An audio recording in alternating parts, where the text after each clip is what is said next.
nos desafia, Ele faz continuar. Oh, gaivota, e na série te perdoar. O teu gol certeiro, que pras costas cantar. Oh, gaivota, o rio da razão, és a fé que me suporta, minha luz na solidão.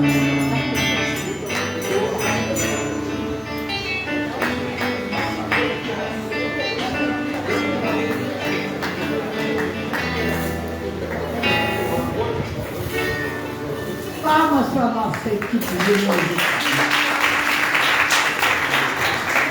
Nós agora vamos fazer a nossa reflexão, a nossa palestra com a Larissa Chaves, a nossa queridíssima Larissa Chaves. Desde 2011 tem uma ligação com a EMEF. Depois viajou, ela vai para os 7 mares do mundo, tá? Mas voltou para o Rio e está aqui conosco outra vez. Uma alegria enorme, enorme de ter Larissa. Em 2011 ela era sozinha, ela e Ricardo, né? E agora tem mais 3 nomes: Marina, Clara e Joana. É uma maravilha isso, né? No programa que ela fez essa semana, depois ela vai divulgar, eu botei uma gracinha. Eu vi que ela riu, mas ela não falou. Que ela falou que adora Leon Denis. Depois é um programa maravilhoso, uma gravação que ela faz. Atualmente é o problema do ser investigador de Leon Denis. Ela esmiuça. Ela vai conversando com a gente. Maravilhoso. É sexta-feira, 9 horas da manhã. E aí ela falou que adora Leon Denis. Aí eu falei, lógico, né? A paixão dela sempre é francês. É Leon Denis e Ricardo Valois.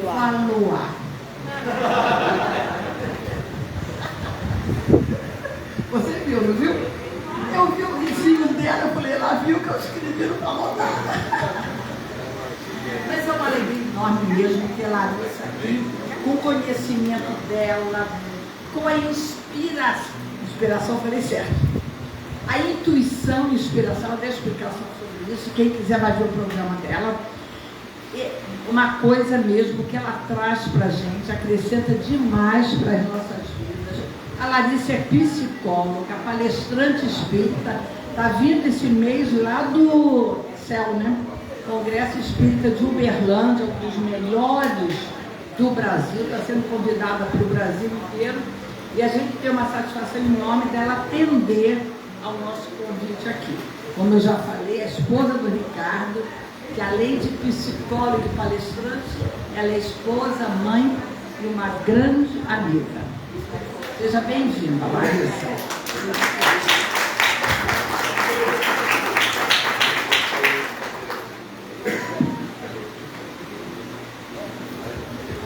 Boa tarde, meus amigos.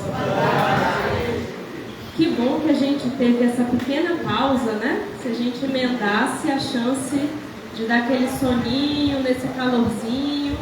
Mas agora tá garantido, né? Ninguém vai cochilar aqui não, tô de olho, hein? Tem uma técnica que o Rossandro Klinger, que é bom dessa técnica. Ele começa a gritar e aí a pessoa que tá dormindo no instante acorda, entendeu? Eu gostava também na época, eu fui católica quando eu era criança. E eu tenho pra mim que aquela história da missa, da gente ajoelha, levanta, senta, eu acho que a gente devia fazer uma versão espírita, que aí dava uma garantida também. Porque a gente fica aqui sentado, né? Mas, então vamos, meus amigos. Muitos de nós, né? Muitos fomos. Meus amigos, o tema que nos foi confiado, eu estou meio limitada. Eu gosto de andar, mas se eu andar muito, ela vai brigar comigo. Então vocês vão perceber que eu só posso chegar para cá, para cá, para cá e para cá. Vocês me segurem. Mas tá assim, estou limitada, Marcelo, estou limitada aqui. Meus amigos, o tema que nos foi confiado é o lançamento do tema, né? Então, vocês já estão carecas de saber, mas é um tema que se a gente não repetir, a gente não grava. Quando Marisa me passou, eu precisei ler umas 3 vezes. Não sei se vocês tiveram essa sensação. Esses temas chiques, assim, super elaborados, parece TCC da universidade, né? Então eu li, depois eu reli, eu falei, Rico, me ajuda aqui para ver se eu estou entendendo, que eu tenho que fazer o lançamento do tema. Então, para facilitar o entendimento, pode ser que tenha alguém aqui que de primeira pegou, e pode ser que tenha alguém que nem eu, que precisou ler, reler e está até agora aqui. Se alguém perguntar, não fala de primeira. Querem testar? Então, o nosso tema é a fé move, nos lembrando diretamente de uma passagem, né? A fé que move montanhas e a ação cristã que abraça e transforma. Estudei, tá vendo? É bom estudar que a gente pega, né, Selma? Na quarta foi. Meus amigos, para que a gente possa fazer esse percurso aqui de uma forma mais leve, eu decidi dividir em blocos. Então, primeiro a gente vai entender, se a gente não tiver um ponto comum do que a gente está falando sobre a fé, se a gente não tiver um ponto comum do que quer dizer ação cristã, podemos achar que estamos falando da mesma coisa, mas o Marcelo pode entender por fé uma outra coisa. A Cristina pode achar que a ação cristã é uma outra coisa. E aí parece que a gente está falando da mesma coisa e cada um está falando de uma coisa diferente. Quando nós falamos na palavra fé, me ajudem, o que vem na cabeça de vocês assim, de primeira? Fé. O que vem? Confiança, fé raciocinada, o que mais? Acreditar. Necessidade de mudança. Livre-arbítrio, o que mais? Quando alguém diz assim, eu tenho fé, está dizendo o quê? Pensamento positivo, confiança. Eu tenho fé poderia ser sinônimo de eu confio, eu tenho esperança, eu acredito. Agora, eu confio, eu tenho esperança, eu acredito em quê? Em qualquer coisa? Quando a gente está falando de fé em geral, o nosso pensamento, há um senso comum, a gente já pensa numa instância menos materializada, não é verdade? Existe a fé humana. No Evangelho segundo o Espiritismo, inclusive, há essa distinção. Mas se a gente fosse na rua entrevistar as pessoas e perguntasse sobre a fé, vocês acham que de primeira as pessoas pensariam numa fé humana ou numa fé de Deus, Jesus, religião, qualquer instância superior? O que vocês acham? Provavelmente a maioria, acredito que não. Acredito que a maioria das pessoas, ao pensar em fé, já associam a algo mais religioso. Até associam, como se ter fé fosse sinônimo de ter uma religião. E não é. Inclusive, existem não religiosos que têm fé, inclusive nessa instância imaterial, como existem religiosos cuja fé anda bem fraca. E eu tenho conversado com muitos, inclusive no seio espírita. Então a primeira coisa que a gente precisa, vocês estão vendo como parece que a gente sabe do que vai falar, né? Fé, parece que todo mundo sabe. Basta chegar e todo mundo está no mesmo terreno. Não estamos no mesmo terreno. Porque cada um de nós já carrega os seus construtos, já traz vários significados associados àquela palavra. Então eu preciso delimitar que fé é essa que eu vim falar aqui hoje. Que não é a fé humana. A fé que eu vim conversar com vocês essa tarde, no lançamento desse tema, essa fé que move, é a fé em Deus. É dessa fé que eu vim falar. E essa fé em Deus, eu considero, o meu olhar sobre isso está pautado no que a doutrina espírita apresenta sobre isso. Para a doutrina espírita não existe ser humano que não seja dotado de fé. Agora, existe existe ser humano que não acessa a sua fé. E aí eu estou falando da fé em Deus.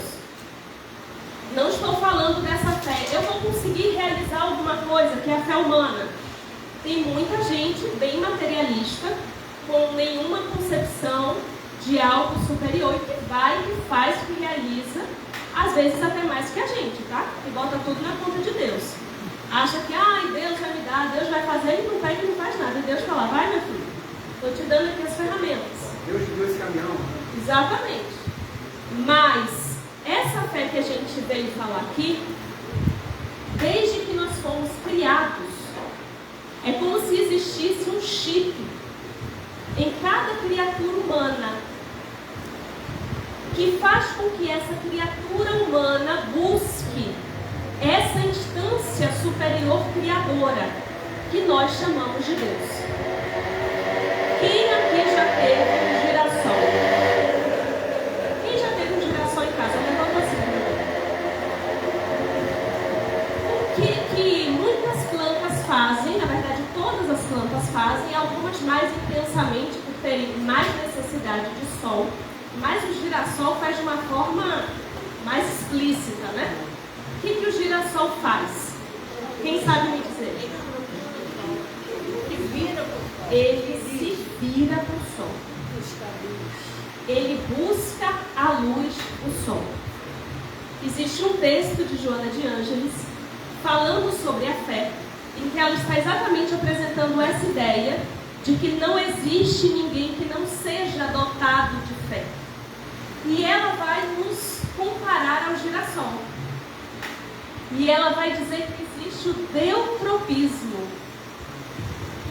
Nós buscamos Deus assim como o girassol busca a luz do sol. E é muito interessante porque várias coisas que a gente observa na natureza são a representação de leis imateriais que a gente observa no universo. Agora, Larissa, se todos nós, a priori, temos esse chip da fé, se todos nós, a priori, fomos feitos para buscar o nosso Criador, porque eu sou ou porque existem tantas pessoas que não acreditam, que dizem não ter fé, que dizem não acreditar em nada, não confiar em nada, não ter esperança em nada. Por que será? Me marcou muito uma oportunidade em que eu estava numa reunião mediúnica. Eu era da Juventude Espírita na época, lá em Salvador. E eu estava começando a frequentar a mediúnica, eu ficava ali só fazendo oração, sustentação, ou seja, tentando não atrapalhar o trabalho. A verdade era essa. E aí veio um espírito que me marcou muito, e talvez vocês já tenham visto situações assim na mediúnica de vocês, mas para mim foi impactante porque foi o primeiro contato que eu tive com uma situação assim. Acho que eu devia ter 16 anos. E era um espírito que quando a pessoa que ia conversar começou a dar um passo, o espírito se contorcia. E a pessoa começou a dar um passo e disse assim: seja bem-vindo à casa de Jesus. Isso foi um gatilho para que esse espírito começasse então a colocar todas as suas questões. E quais eram as questões? Ele tinha pavor de Jesus. Ele tinha pavor de tudo que dissesse respeito à cruz, a cristãos, a Jesus. E por quê? O que vocês acham? Qual a hipótese? Só a gente estudar a história que nós vamos encontrar essa resposta da Inquisição, que era o caso desse. Tivemos outros momentos, mas o desse era da Inquisição portuguesa, inclusive. E esse espírito tinha como referência na sua mente que coisas religiosas, coisas relacionadas a Jesus, ao cristianismo, para a experiência dele, tudo isso estava no mesmo bolo de perseguição, assassinaram minha família, fizeram várias atrocidades. Cada um de nós aqui tem uma trajetória no campo da fé que a gente não lembra agora. não começou nessa existência. Se vocês voltarem na memória mais antiga dessa existência, talvez na infância, para quem é bom de memória, e se perguntarem, qual o momento que eu comecei a me questionar sobre isso? Mesmo essa memória mais antiga não é o início dessa história. Nós já chegamos aqui com uma bagagem. E nessa bagagem existem muitas distorções. Existem momentos que nós estávamos no seio de alguma religião e fomos vítimas de atrocidades. E existem momentos em que estávamos no seio de uma religião e fomos algozes. E vocês percebem que a nossa relação com Deus vai sendo de alguma forma misturada com esse joio, com essa erva daninha das distorções humanas. Então, como que eu vou dizer para alguém que teve essa experiência da Inquisição, que viu a sua família toda ser assassinada, como que eu vou dizer para ele, olha, Jesus é o guia da humanidade, é o modelo e guia da humanidade. Esse Jesus, em nome desse Jesus, eu vivi coisas que vocês nem imaginam. Então, nós precisamos ter essa lembrança, porque um grande diferencial da compreensão da doutrina espírita sobre a fé e sobre qualquer tema é a reencarnação. Só que às vezes a gente fala em reencarnação sem entender tudo o que isso significa. Isso significa que algumas pessoas nessa existência estão ainda muito encharcadas dos seus traumas de outras existências. Uma coisa para ilustrar. Eu tenho um amigo muito querido, muito próximo, que ele tem uma memória muito clara de todas as 3 últimas existências. Não pensem que isso é legal, tá? Isso é bem difícil. Ele quase enlouqueceu por conta disso. Mas ele está bem, tudo organizado, tudo nas suas caixinhas. Muito interessante na experiência dele. Por quê? Em uma dessas 3, ele era contemporâneo a Francisco de Assis. Com certeza você foi franciscano. E eu sei, né, a história. Vou contar para vocês agora, porque vocês não sabem quem ele é. Com certeza você foi franciscano. Olha só, aqui, ó, seguidor de Francisco. Mas sabe o que ele estava fazendo lá, contemporâneo de Francisco? Ele estava com o pessoal da igreja. Na cena que Francisco, vocês devem ter visto no filme ou já viram na biografia, quando Francisco vai a Roma para falar com o Papa, esse meu amigo estava lá, sentado, e via em Francisco um mendigo. Não enxergava nada da luz de Francisco e achava um abuso, um absurdo aquele mendigo ser recebido. E tudo que ele pôde fazer para perseguir, ele fez. E as cenas que ele já me descreveu, de memórias vívidas que ele tem desse período, vocês não querem nem imaginar. De tudo que ele foi capaz de fazer. Aquele requinte de crueldade. Corta para a existência seguinte. Depois de muito tempo, provavelmente de sofrimento, até que conseguisse ser resgatado. Na existência seguinte, ele se dá conta, ele promete, se compromete que não viria no seio de nenhuma religião, porque aquilo tinha sido um extremo, um excesso. E aí, para onde que ele vai? Vamos pensar no movimento pendular, que eu sempre falo? Se eu estou aqui no extremo do sacerdócio, se eu sou um cardeal, estou aqui na Inquisição, qual seria o oposto disso? O que vocês acham? Se a gente pendula para o outro extremo, para onde que a gente vai? Não estou falando de um ponto de equilíbrio, estou falando do outro extremo. É o quê? Ele era um religioso ferrenho. E aí ele vai pendular para o outro extremo. O que vocês acham? É o quê? Eu ouvi aqui. Materialismo.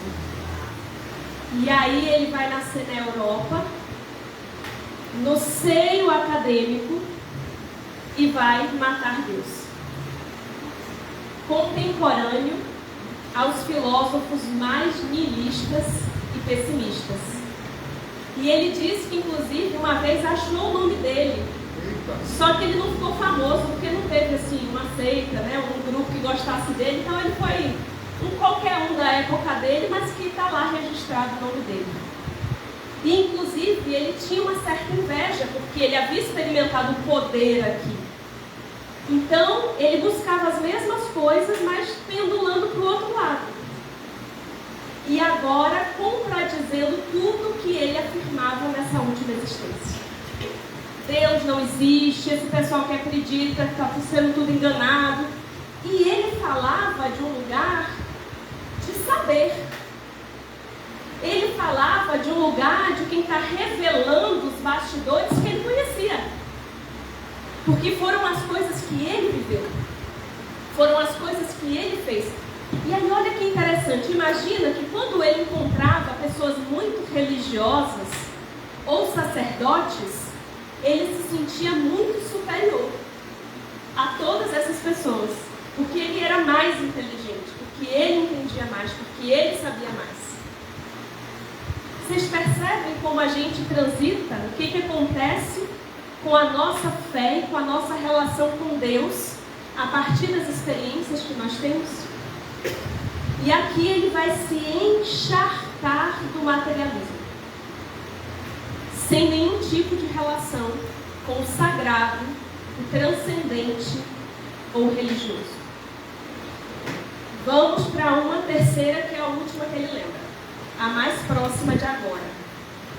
Essa última existência é o pulo do gato da trajetória dele. É graças a essa última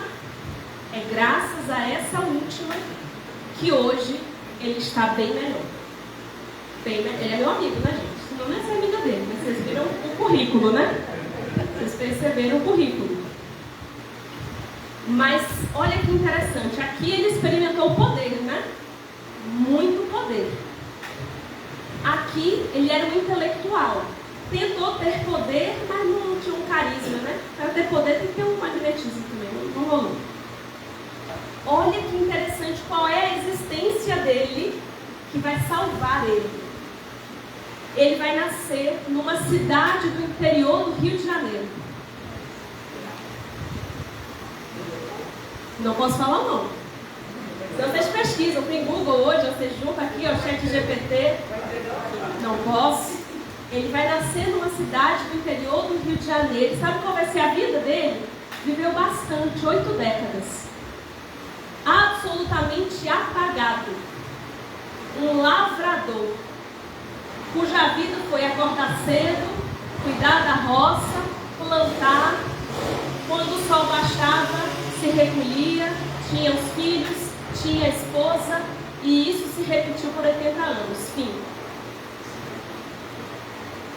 E essa foi a existência que reconectou ele ao teotropismo.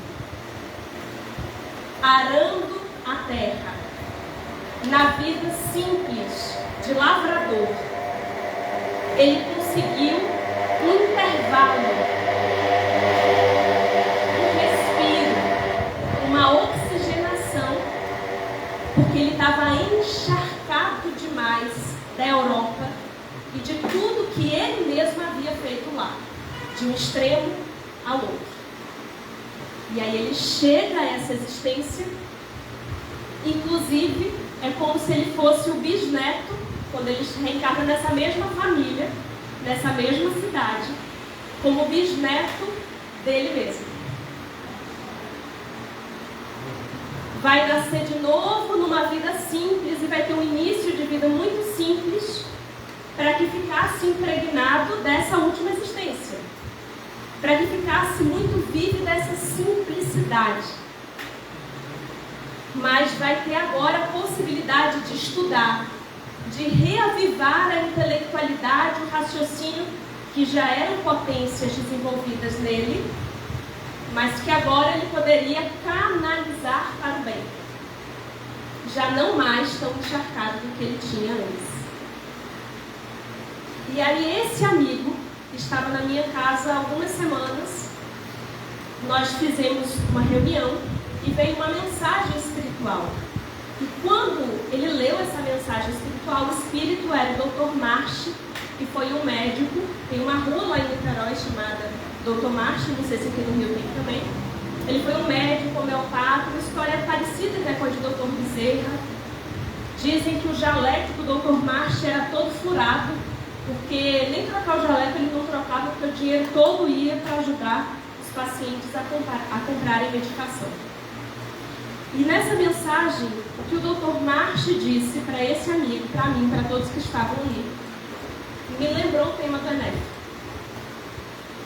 Porque ele disse assim: meus amigos, lembrem-se que a nossa conexão com Deus precisa funcionar como uma cruz, que nos coloca na verticalidade, que nos conecta ao alto, mas que depois nos coloca na horizontalidade. Então, essa fé que nos conecta, que nos move em direção a Deus, que é a nossa verdadeira natureza, o teotropismo, como girassóis que somos de Deus. Mas depois que a gente sobe para unir forças e para obter o maná espiritual, a gente desce para a horizontalidade. Porque é aqui na horizontalidade que a gente faz a vontade de Deus. E se nós olharmos a história de Jesus, não é isso que ele ensina o tempo inteiro? Qual que é a repetição de tudo que está ali na história de Jesus? Jesus sobe o monte, fica a sós com Deus, verticaliza. Depois, ele poderia ficar lá, né? Mandava alguém. Não, ele desce. E aí os discípulos muitas vezes queriam ficar ali só no grupo VIP. Eu ia querer também, vocês não iam querer não? Eu ia adorar. Imagina você ter que dividir Jesus com a multidão, podendo ficar ali, ó, só na casa de Pedro. Só os que tinham uma pulseirinha. Jesus vai para a multidão nessa horizontalidade. Mas também não fica na multidão eternamente, atendendo a multidão quanto a multidão queria. Quem está assistindo ou já assistiu The Chosen, vai ver isso. Eu amo, já estou, acho que é a terceira vez que estou assistindo, não paro mais, estou compulsão de The Chosen. Tem horas que aparece a multidão, né, chega a notícia, Jesus está por aqui, chega a multidão, pergunta aos discípulos, cadê Jesus? Nem os discípulos sabem. Jesus dava um perdido nos discípulos para a vertical. Não, ele dava um perdido para a vertical, porque a multidão estava procurando ele. E aí quando os discípulos achavam que queriam ele só para eles, ele ia para a multidão. Então isso que o Dr. March nos lembrou. E que quando a gente olha a história de Jesus, o tempo inteiro está ali apresentado para a gente, para mim é a síntese do que esse tema representa. Então buscar a conexão com o alto, para fortalecer a nossa confiança, para fortalecer a nossa fidelidade, aquilo em que a gente acredita, aquilo em que a gente tem esperança. Mas não dá para ficar morando no monte. Na festa das tendas, tem a cena da transfiguração. Vocês já me escutaram com certeza. Os discípulos que estavam com Jesus lá no monte, imagina você presenciar a transfiguração, né? Um fenômeno incrível. Lá embaixo, a festa das tendas, todo mundo ia, montava sua tenda, ficava tudo junto ali, a multidão se acotovelando.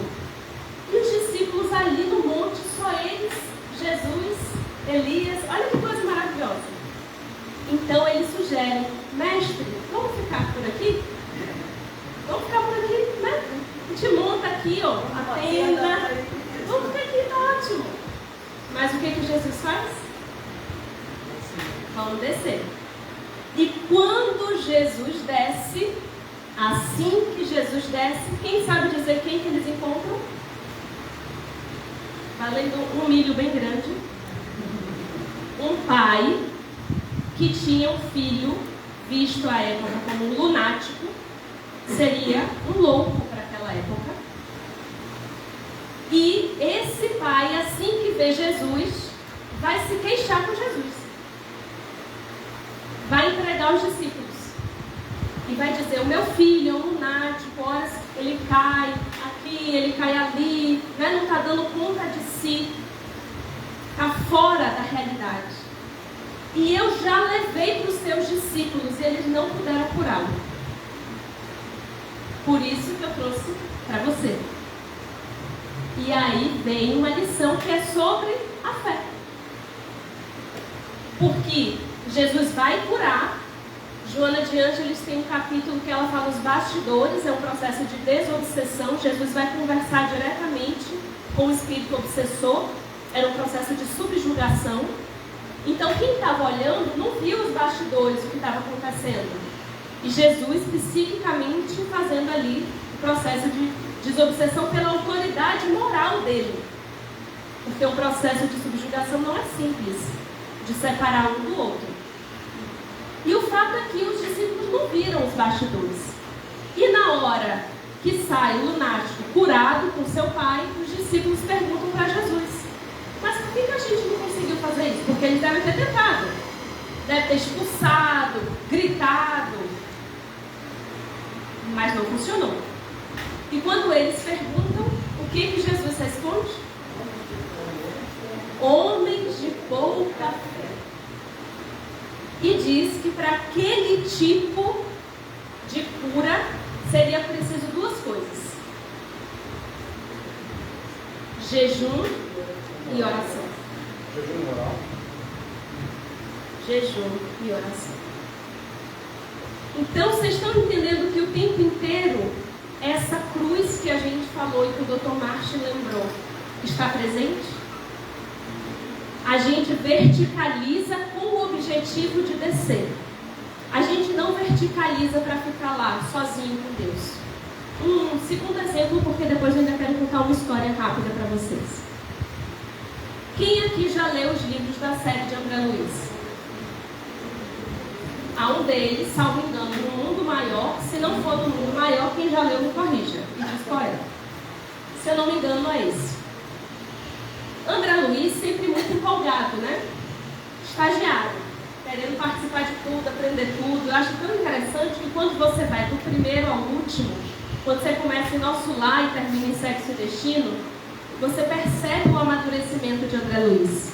No início ele não para de perguntar, No final tem um outro novato e ele já está mais comedido, ele já não pergunta toda hora. No Mundo Maior, que está ali no meio do caminho, ele ainda estava perguntando bastante, muito empolgado.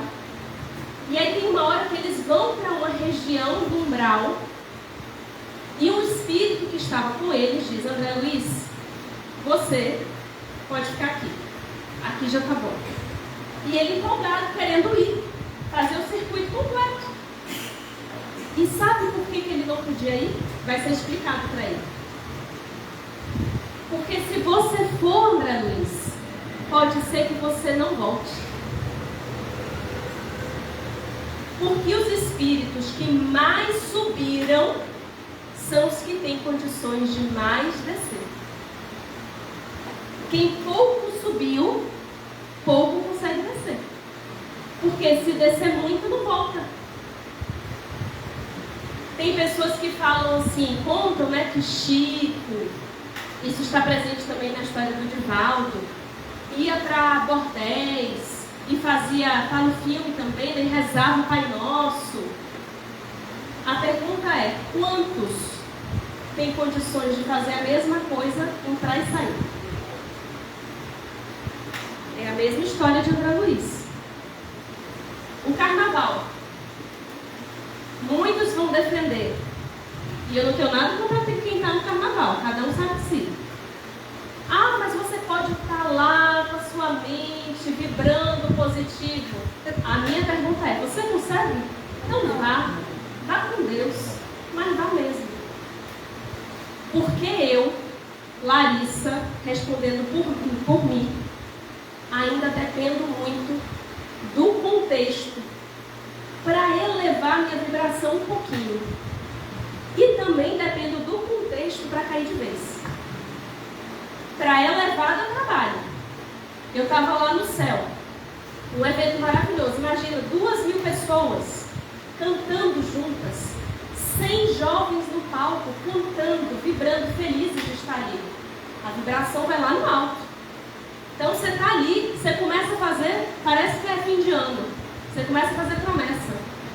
Eu já estava ali, não, porque quando eu voltar para casa, eu vou voltar, vamos dar 5 da manhã, fazer o milagre da manhã e tal, minha meditação, 1000 planos. Porque você experimentou a verticalidade e você quer manter aquilo. Gente, bastou eu pegar, meu amigo Ricardo, ele é testemunha. Bastou a gente pegar uma turbulência, o voo atrasou. Quando eu cheguei no Santos Dumont, o Uber cancelava, ninguém queria ir para São Gonçalo me levar.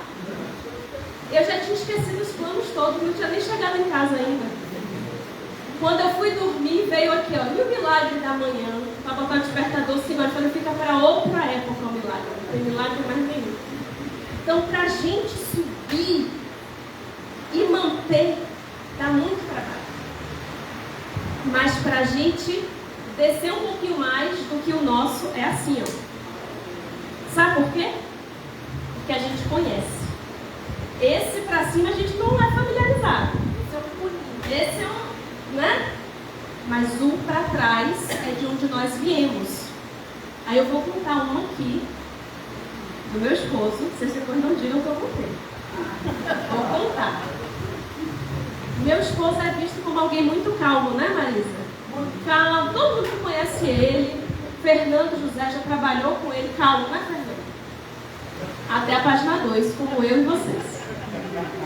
Estávamos num caminho curtinho, perto de casa, mas ele estava ansioso. Eu não sei o que ele estava, ele dirige calmamente, mas nesse dia ele estava ansioso. E aí um carro fez assim uma bandalha, vocês não digam baianada, que eu sou baiana, hein? Uma bandalha, mudem o nome. E aí ele não gostou, se aborreceu, e ele deu um buzinaço assim, ó, porque o cara entrou na frente dele.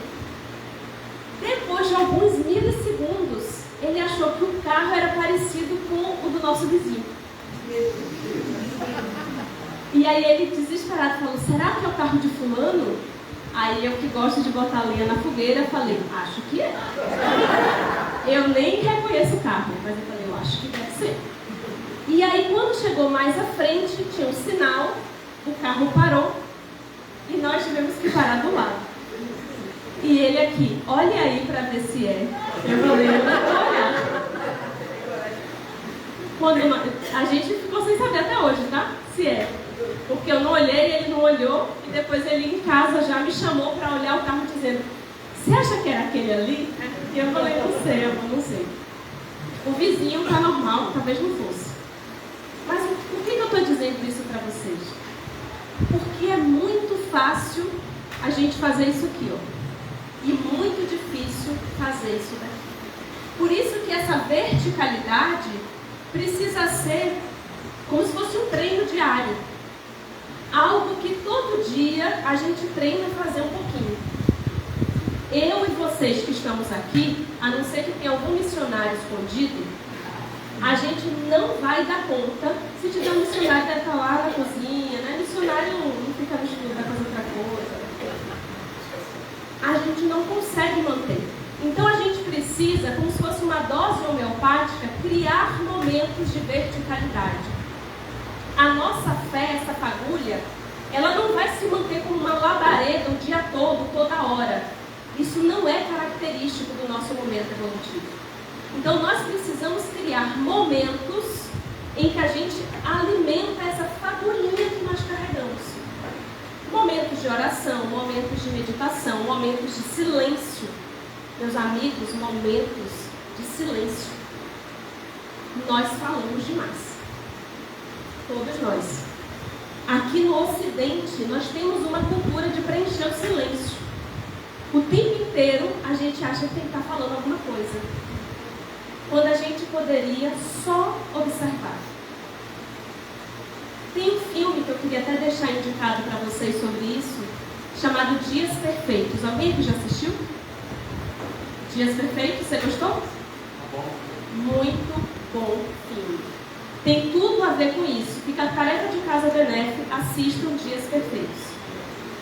Dias Perfeitos mostra esse equilíbrio. E ali não está falando de religião, não está falando de Deus, mas está falando de presença, de silêncio, de aproveitar essa ação cristã, que é a horizontal, não em coisas grandiosas que a gente ainda não alcança. Porque quando fala ação cristã, é capaz da gente já estar pensando nos martirizados, na fogueira. Né? A gente já vai lá para 2000 anos, lembra de Alcione, mas nós estamos ainda distantes dessa realidade.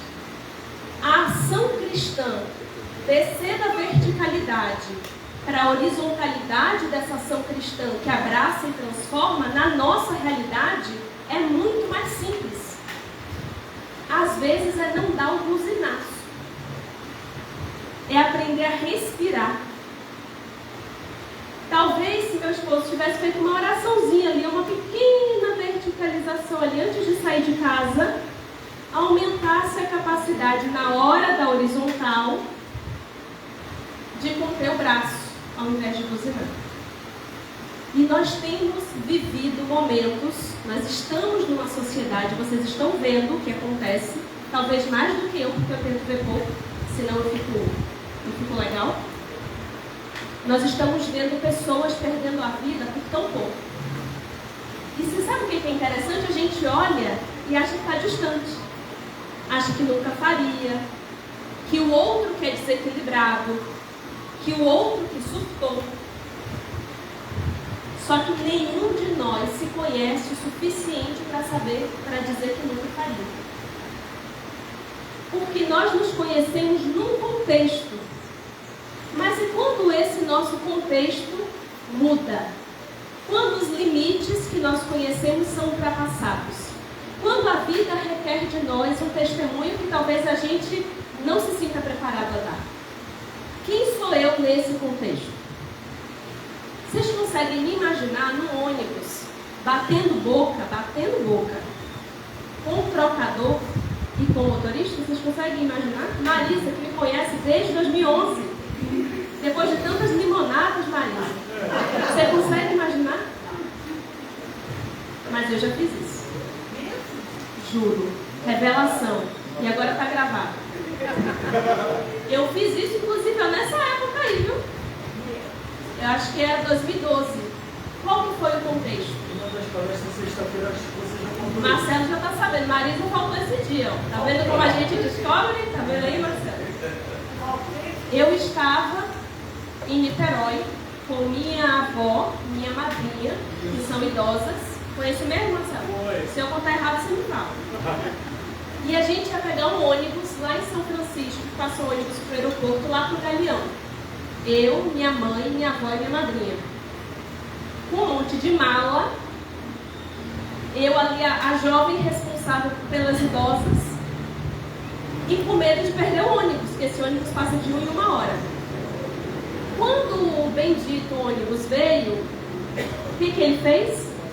Parou no meio, era uma via de 3 faixas, ele parou na faixa do meio. E eu com as malas, e com as senhoras e com a minha mãe. E aí eu estava naquele dia que eu não tinha verticalizado. Se eu tivesse verticalizado, talvez não tivesse essa história para contar. O bom é que depois, se der tudo certo, vira história. Se der tudo certo.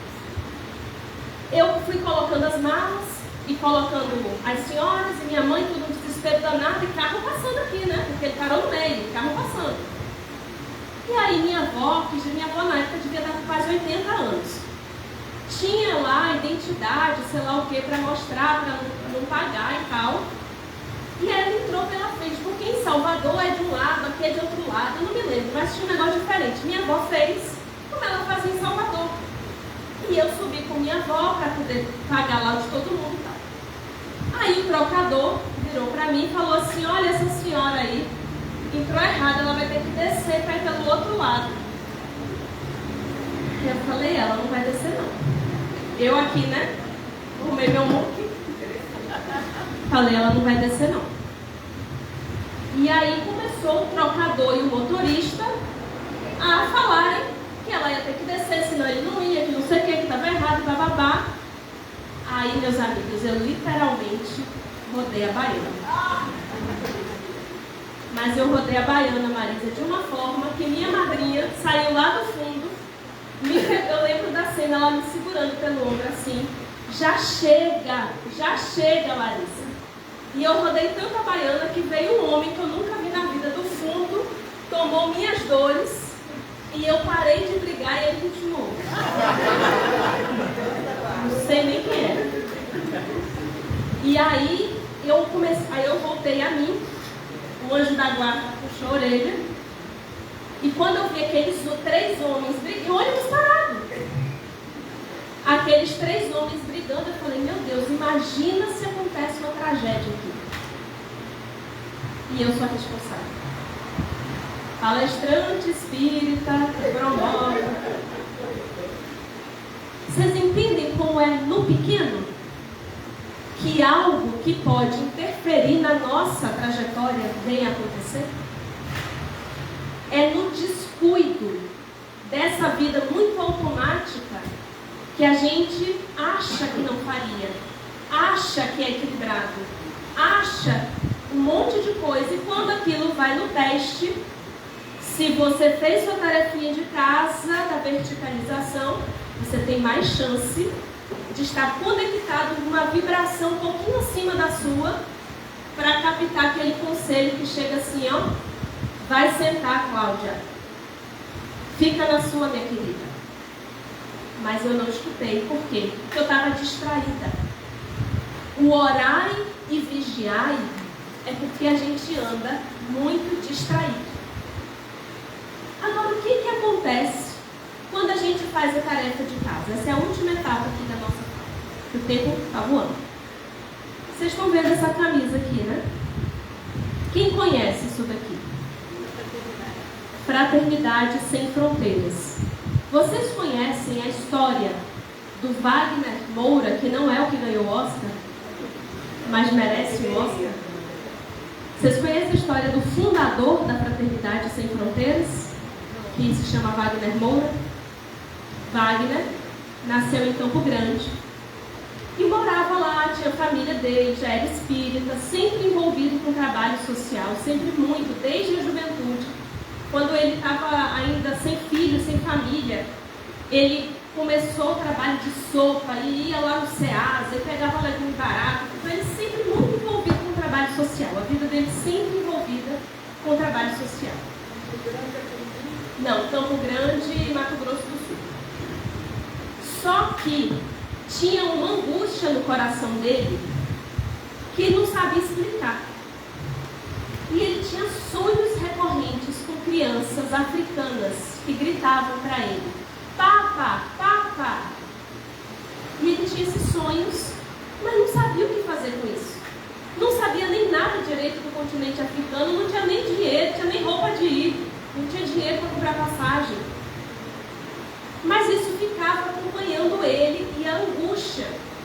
Quando ele fazia o trabalho social, a angústia amenizava, mas não passava. Era como se aquilo não fosse o suficiente, tivesse uma outra coisa. Em um determinado momento da vida dele, mais à frente, ele com a empresa dele, com os filhos dele, com a esposa dele, aquilo foi crescendo de tal forma que ele chega para a esposa e diz assim, eu vou precisar ir lá. E lá onde, Wagner? Lá na África. Fazer o que, meu filho? Não sei. Mas Deus está me pedindo que vá. E eu vou colocar o pé mesmo sem ver o chão. Que para mim é a melhor definição de fé. Você pisar mesmo sem ver o chão. E ele pisou e foi. Foi para Moçambique, capital Maputo. E quando ele estava, passou uma semana, tinha dinheiro para ficar uma semana. E ele tentando ali na capital, ele queria ir para um lugar mais pobre de Moçambique. Paupérrimo, era o que ele queria. Conhecer a maior necessidade, era o que o coração dele pedia. E não tinha ninguém que levasse para aldeias mais distantes. Porque em Moçambique você vai desbravando. Quanto mais você desbrava a aldeia, você vai encontrando uma maior necessidade. E já estava acabando o período dele ali, o dinheiro acabando, e não arrumava alguém para levar ele. Não, é perigoso, não isso, mil obstáculos. Até que nos últimos dias, o garçom que servia ali o café da manhã no restaurante do hotel, eles começaram a conversar, e ele disse, eu te levo hoje quando eu sair daqui. O que língua? É o que inglês. Eles estavam mais Moçambique fala português também, mas eles falam inglês. Alguns falam o idioma, né, de lá, depende do dialeto, mas era inglês. E foram. E quando o Wagner conheceu essas primeiras aldeias de Moçambique, o coração dele começou a dizer, é isso aqui. Agora você tem que voltar e conseguir gente para te ajudar, porque é isso aqui. A necessidade está aqui, o trabalho está aqui. E aí ele volta para o Brasil e começa a falar com todo mundo que ele conhecia. Ele começa a fazer galinhada e sopa e arrecadar. E foi mobilizando, os corações foram chegando. E ali, há 16 anos, começou o primeiro projeto da Fraternidade Sem Fronteiras no continente africano. Hoje, em Moçambique, mais de 3.000 crianças são assistidas. Mas não só em Moçambique. Aquele que foi o garçom que levou ele é um dos coordenadores do projeto, desde essa época. Mas existe no Malawi, que eu conheci em novembro do ano passado. Existe em Madagascar. E sabe como começou em Madagascar? Eu acho incrível essa história. O Wagner, a pessoa que procura sarna para se coçar, né? Já tem aqui 3.000 bocas para alimentar. 1.000 bocas para alimentar. Aí ele está assistindo, acho que Globo Repórter, algum programa, que falou assim, uma matéria, e disse assim, olha, tem uma região em Madagascar, no sul de Madagascar, tão miserável, que as crianças morrem de desnutrição. E para não morrerem, elas comem o fruto que tem dentro do cacto. O Wagner falou, não é possível que isso existe. Ah, não, isso aí não deve existir. Eu, Larissa, ia fazer o quê? Chorar e ficar na dúvida. O que o Wagner fez? Eu vou lá ver. O lugar onde existe hoje o projeto da Fraternidade Sem Fronteiras em Madagascar, você leva 3 dias para chegar e 3 dias para voltar. Para vocês entenderem onde ele precisou ir para encontrar o necessitado do necessitado do necessitado. Porque a fé move, mas é na ação cristã, no trabalho, na horizontalidade, no 1 a 1. E os prediletos de Jesus, quem são? Sempre os mais necessitados. Quando Jesus ensina o critério de separação de Deus, o que ele nos diz? Tive fome e me destes de comer. Tive sede e me destes de beber. Estava nu e me vestiste. Não tinha onde me hospedar e me hospedaste. Mas quando, mestre, quando fizemos isso a ti? Quando fizestes a um destes pequeninos. Então a gente pode subir um monte para conectar, nutrir, abastecer essa família. E a gente precisa fazer isso um pouquinho, várias vezes por dia, porque a nossa vibração cai o tempo inteiro. Mas é nesse serviço aos mais pequeninos que a gente encontra Jesus. Quando eu estava lá no Malawi, e agora a gente vai já encerrar, eu estava muito emocionada o tempo inteiro, emocionada em horas de alegria, emocionada em horas de tristeza, horas contagiada pela espiritualidade daquelas pessoas, pela resignação daquelas pessoas numa vida tão difícil, horas envergonhada de todas as minhas queixas, de todo o meu egoísmo. Mas teve uma cena que é a que mais me marcou nessa experiência de 12 dias. Nós estávamos tirando água do poço no campo de refugiados de Desaleca, e eu estava assim, abaixada, e veio uma menininha, que eu não sabia quantos anos tinha, mas hoje eu sei, 3 anos, e pegou na minha saia, na minha calça. E aí eu me abaixei, comecei a fazer carinho nela, e enquanto eu fazia carinho nela, ela toda sujinha, toda suja, o cabelo raspadinho, um vestidinho, uma sandalinha trocada, toda suja. E eu fui fazendo um carinho nela, conversando com ela, olhando nos olhinhos dela. Quando eu encarei o rosto dela, essa passagem veio na minha cabeça. Tudo que fizeres a um destes pequeninos, é a mim que fazes. Aquele foi o momento de encontro com Jesus mais profundo que eu já tive. Mais profundo que qualquer congresso, que qualquer palestra, que qualquer meditação, que qualquer retiro. Eu estava ali numa operação mecânica. Eu não estava esperando nada, eu já tinha abraçado tantas crianças. Mas houve algo naquela em específico que me lembrava das minhas, porque tinha uma idade próxima das minhas, mas não tinha nada do que as minhas têm. E ali, se eu pudesse,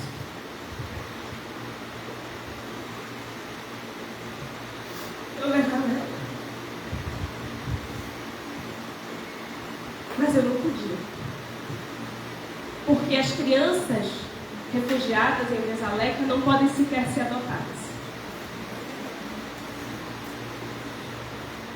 Mas muito mais do que eu tinha condições de fazer para aquela menina, que se chama Amina, foi o que ela fez por mim. Foi o que ela acionou em mim. Porque antes de viajar eu estava numa fase com as minhas filhas reclamando muito. Reclamando porque dá trabalho mesmo. Quem tem filho pequeno sabe que dá muito trabalho. Se você multiplicar por 3, parece que multiplicou por 10. E hoje, todas as vezes que as minhas filhas estão dando muito trabalho e me dá vontade de reclamar, eu lembro de Amina. Porque eu não tenho como ir lá, mas eu tenho como valorizar o que eu tenho aqui. E essa é uma das tarefas da ação cristã, que abraça e transforma. Não é o outro, é a gente. Nós somos os assistidos. Nós precisamos do trabalho. Eu fui para o Malawi não é porque eu sou boazinha, nem porque eu tenho dinheiro, muito menos. Eu fui ao Malawi porque eu precisava aprender com quem está lá. E as pessoas que voltam é porque descobrem quão grande é a sua sede de aprender. De aprender a não reclamar, a agradecer, mesmo nas situações mais adversas. E aí, observem que é um ciclo sem fim, porque aí a ação cristã alimenta a nossa fé. A ação cristã alimenta a nossa fidelidade. A ação cristã retroalimenta a nossa confiança em Deus. Muito obrigada.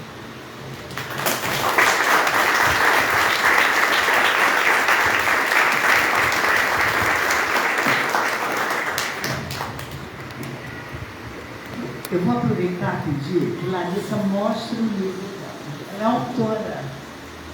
Fresquinho, saiu, foi lançado ano passado. Fala rapidamente. Ele já conhece. Livro Fé, pela editora Intervidas. É um livro autobiográfico, então são 20 capítulos. Cada capítulo apresenta uma história real, uma experiência de vida, dessas, como essas que eu trouxe aqui, do cotidiano. Essa fé, essa busca pela fidelidade, pela confiança nesse cotidiano da vida. Essa fé que ainda não é digna dos mártires, mas que cada um de nós já consegue alcançar. E um detalhe aqui, os direitos autorais dessa obra, da venda da obra, vão exatamente para a Fraternidade Sem Fronteiras.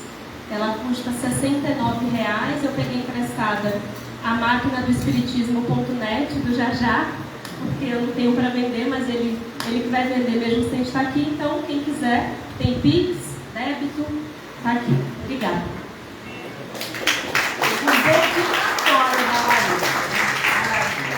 Nós vamos encerrar o dia de hoje com a nossa prece cantada, muito agradável.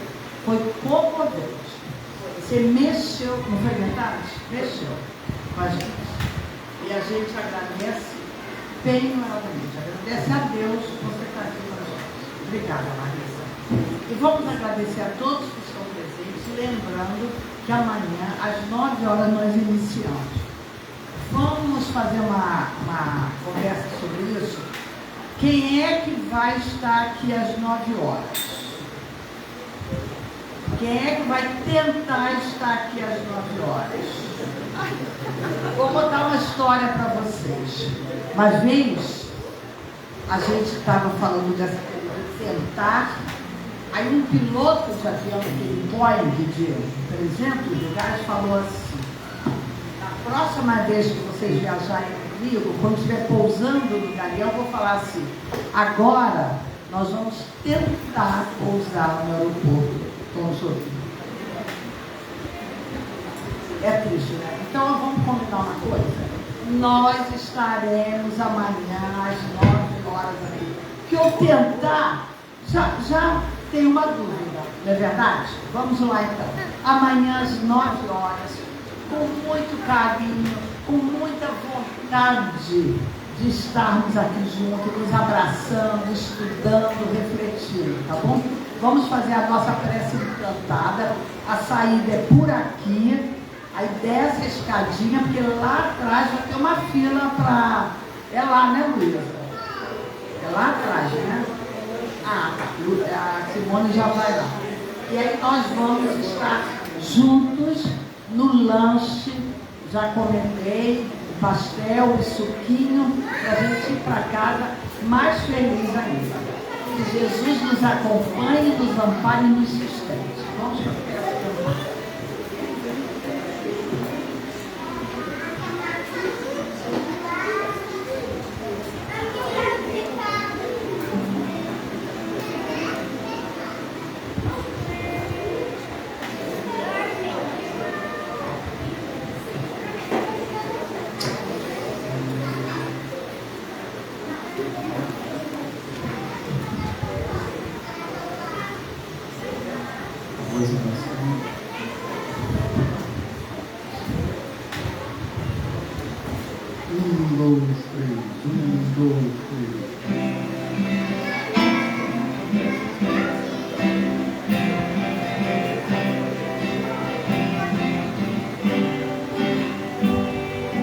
Canta, acende o silêncio, fuma o momento, a luz da emoção.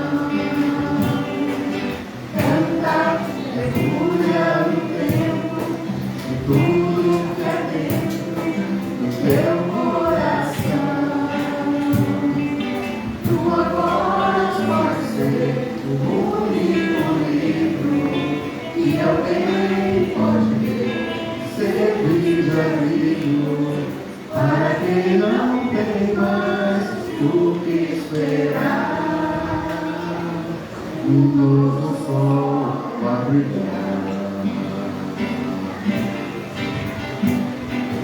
Canta, espalha no vento sublimes promessas de libertação. Canta, que a gente precisa beber dessa água, comer desse pão. E a canção virá a qual cruz vierem, para quem precisa encontrar a luz do caminho. E para quem não tem mais com quem contar, Shalom, que se levanta e canta, canta mais.